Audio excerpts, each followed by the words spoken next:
Good morning, I'm Brian Reagan, this is Tyler Kelly. and we welcome you to Mornings with Brian and Tyler, even though we're cutting this at 11 o'clock at night. But you're not watching it at 11 o'clock unless you are just up that late on Thursday night. Gotta say, being that we uploaded this 14 hours ago. Yeah.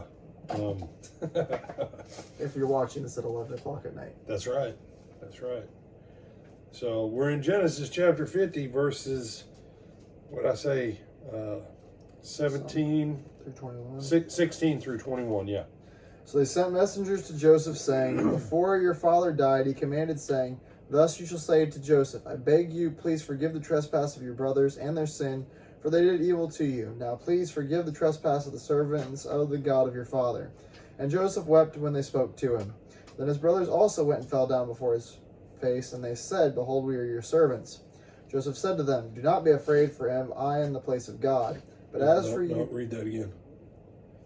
Which part? Verse 19. Joseph said to them, Do not be afraid, for am I in the place of God? There we go. But as for you, you meant evil against me, but God meant it for good, in order to bring it about as it is this day, to save many people alive. Now therefore do not be afraid, I will provide for you and your little ones. And he comforted them and spoke kindly to them. All right. So,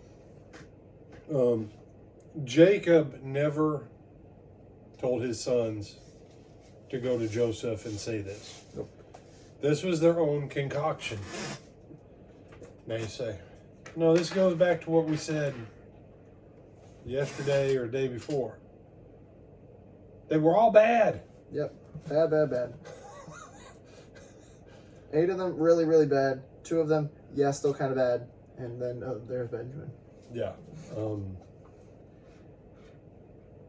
I don't know that short of pain of death that any of these guys tell the truth on anything. And you say, here's where the blessing part comes in. Consistency. What Joseph said a few chapters back is what he says again. Don't be afraid. Am I in God's place? The obvious answer to that is No. no. No. You thought evil against me. God meant it to good to bring to pass, as this day, to save much people alive. Joseph's narrative doesn't change.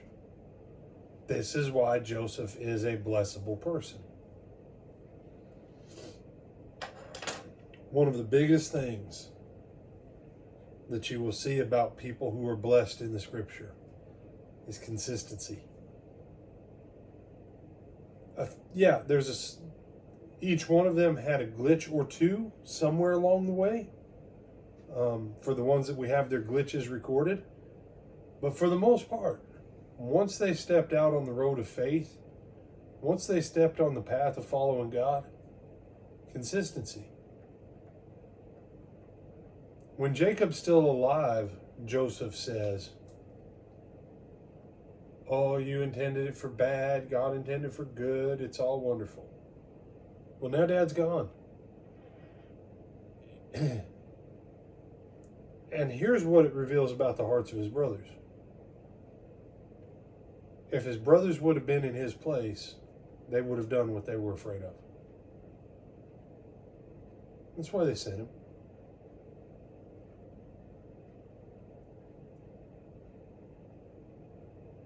When Scripture says the righteous stand bold as a lion, but the wicked flee when no one pursues, no one's coming after them. Yet they're setting up defenses like there is. And Joseph says, I'm not God. What I told you then is what I'm telling you now. You meant it for evil. God intended it for good. It is what it is. I'll take care of you. I'll take care of your little ones.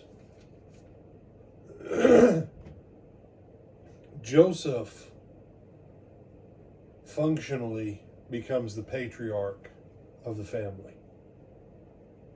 And by Joseph's patronage, they're all cared for.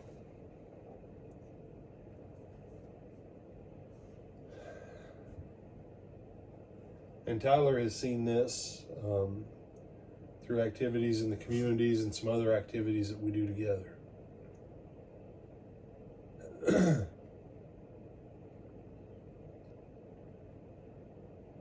You have the opportunity to engage in patronage, okay, which is different than being patronizing.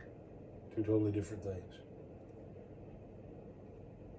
We live in a difficult time where people have not been taught or raised right on much of anything.